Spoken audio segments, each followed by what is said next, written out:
Tadi kan saya sudah menyampaikan bahwa ya menyayangkan, gitu. Menyayangkan di tengah sudah berkali-kali diingatkan gitu. Ya kalau terkejut wownya gitu ya enggak. Oke, terima kasih ya. Kabar mengejutkan datang dari gedung Komisi Pemberantasan Korupsi atau KPK. Wakil Menteri Ketenagakerjaan Immanuel Ebenezer atau yang akrab disapa Noel dikabarkan terjaring dalam operasi tangkap tangan atau OTT KPK pada Rabu malam 20 Agustus 2025. Informasi awal menyebutkan bahwa Noel yang juga dikenal sebagai politisi Partai Gerindra sekaligus ketua relawan Prabowo Mania ini diamankan bersama sejumlah pihak lain. Dugaan sementara, penangkapan ini terkait kasus pemerasan dalam urusan sertifikat keselamatan dan kesehatan kerja atau K3. Dalam OTT tersebut, penyidik KPK dikabarkan berhasil menyita sejumlah barang bukti mencengangkan, mulai dari uang tunai, puluhan mobil mewah hingga 1 unit sepeda motor Ducati. Temuan ini sontak menambah sorotan publik, mengingat jabatan strategis Noel di pemerintahan. Juru bicara Komisi Pemberantasan Korupsi atau KPK, Fitruh membenarkan adanya penangkapan tersebut. Namun ia menegaskan bahwa lembaganya masih membutuhkan waktu untuk melakukan pemeriksaan mendalam. Sesuai prosedur hukum, KPK memiliki waktu 1 kali 24 jam untuk menentukan status hukum Noel dan pihak-pihak lain yang diamankan dalam operasi ini. Meski detail lengkapnya belum diungkap, kabar OTT ini langsung menghebohkan jagat politik nasional. Sebab selain posisinya sebagai pejabat negara, Noel selama ini dikenal vokal di ruang publik sebagai tokoh relawan politik. Kini publik menunggu apakah Immanuel Ebenezer resmi ditetapkan sebagai tersangka atau masih berstatus saksi dalam pusaran kasus ini. Yang jelas, OTT KPK terhadap Wamenaker Noel menjadi babak baru yang menyita perhatian banyak pihak. Dan berikut respons Istanos soal ditangkapnya Wamenaker Immanuel Ebenezer oleh KPK. Wakil Menteri dari Kabinet ini kan OTT KPK ya, dan ini kan pertama kalinya.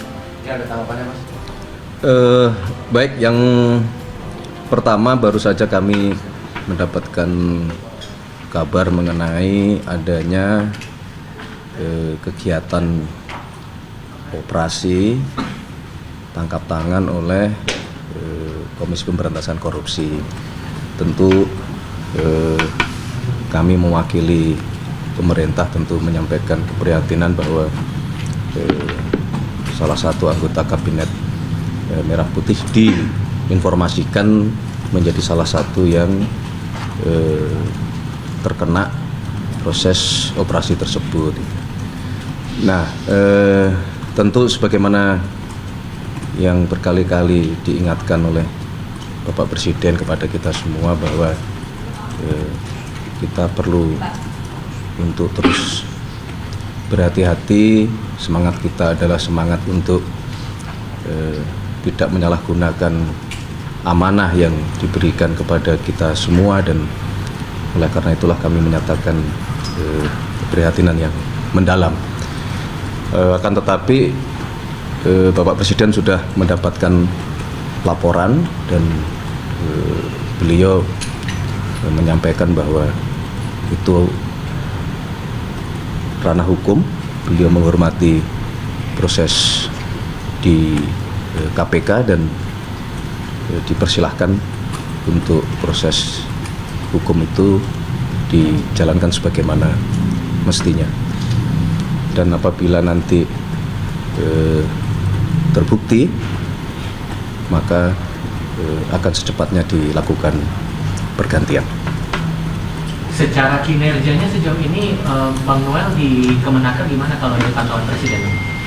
Sebetulnya kalau kita monitor selama kurang lebih 10 bulan kinerja di Kementerian Tenaga Kerja, baik Menteri maupun Wakil Menteri, cukup masuk kategori cukup memuaskan, karena memang menyelesaikan banyak hal di tengah banyaknya permasalahan yang harus kita hadapi dan kita tangani.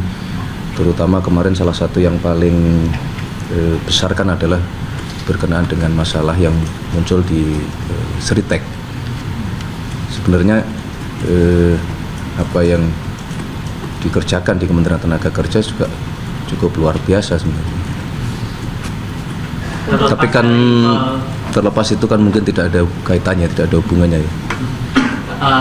ini kan masih proses hukum masih berjalan, masih Ya. 1 kali 24 jam setelah proses OTT itu. Ya. Dan sejauh ini konfirmasi dari KPK ini kan juga ada pemerasan dalam proses sertifikasi ketiga. Ya. Reminder apa, mungkin penegasan saja nih Mas, reminder apa yang perlu yang disampaikan Presiden kepada seluruh jajaran Menteri, Wakil Menteri agar ya menghindari hal-hal semacam inilah, jangan sampai terjebak. Berkali-kali sudah disampaikan oleh Bapak Presiden bahwa salah satu program atau salah satu niatan utama kita semua ini kan adalah bekerja keras untuk memberantas tindak-tindak pidana korupsi gitu, yang kemudian itu tentunya harus dimulai dari para pejabat pemerintahan gitu. Nah, berkali-kali beliau juga sudah menyampaikan bahwa kepada seluruh terutama anggota kabinet untuk terus menjaga semangat pemberantasan korupsi di dalam melaksanakan tugas-tugas kesehariannya, selain dalam hal menyampaikan statement-statement yang tidak membuat gaduh di masyarakat. Jadi dua hal ini selalu terus-menerus diingatkan oleh Bapak Presiden sebagai bagian dari warning kepada kita semua. Mas, tapi dengan kejadian ini apakah ada evaluasi khusus untuk para anggota kabinet gitu Mas, mengingat pemberantasan korupsi itu kan salah satu perhatian dan prioritasnya Pak Presiden? Ya tentu justru dengan kejadian ini barangkali akan semakin keras kita memberikan dan mengingatkan kepada seluruh jajaran, tidak hanya kepada kabinet. Ini kan sekali lagi ini kan membuktikan bahwa memang korupsi ini sudah sedemikian masuk kategori, kalau penyakit ini stadium 4, stadium lanjut gitu, dan itu ya berlaku untuk tidak hanya kepada pejabat negara, kepada semuanya gitu. Memang PR besar kita. Mas, untuk Cukup ya? Terima kasih. Kemungkinan Pergantian sementara atau gimana? Hah? Ada pergantian sementara atau gimana? Tunggu. Belum, kan kita tunggu dulu tadi 1 kali 24 jam nanti hasil dari teman-teman di KPK seperti apa. Nah, sekali lagi kalau memang kemudian terbukti ya kita akan segera mungkin melakukan proses terhadap yang bersangkutan. Bahwa kemudian itu apakah akan terjadi pergantian yang itu diistilahkan reshuffle, belum tentu, tunggu dulu. Itu sampai tersangka atau ingkar Mas? Hah? Nanti pergantian kita Sabar dulu nanti. Mas, maksudnya belum tentu pergantian akan ada Kan begini. opsi dikosongkan Mas? Ya bisa jadi kan seperti itu kan, tidak kemudian langsung otomatis ketika salah satu pejabat, karena ini wakil ya, kecuali menteri. Nah, kalaupun menteri juga mekanisme itu kan tidak kemudian selalu otomatis langsung hari itu juga dilakukan pergantian, kan bisa misalnya penjabat sementara atau mungkin penugasan khusus dan mungkin ad interim atau mekanismenya ada. Jadi pertanyaan jangan langsung kemudian apakah akan diganti, nanti kita lihat ininya. Pak, Bapak apa segera akan mengumpulkan para pejabat atau menterinya juga Pak karena habis kejadian ini Pak? Enggak, masing-masing bekerja sesuai dengan tugasnya masing-masing. Bahwa ada satu kejadian itu menjadi warning untuk kita semua, iya. Tapi bukan berarti setelah itu langsung akan ada semua dipanggil, enggak gitu. Kalau Bapak Presiden, Bapak Presiden dikasih tahunya sama siapa Pak? Bapak Presiden lewat Ya komunikasi? kita semua kan melapor. Tanggapan pertamanya gimana Pak? Tanggapan pertama. Nah tadi kan sudah disampaikan. Bukan terkejut apa gimana gitu Pak? Tadi kan saya sudah menyampaikan bahwa ya menyayangkan, gitu. Menyayangkan di tengah sudah berkali-kali diingatkan gitu.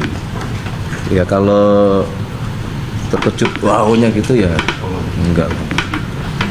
Oke? Terima kasih ya.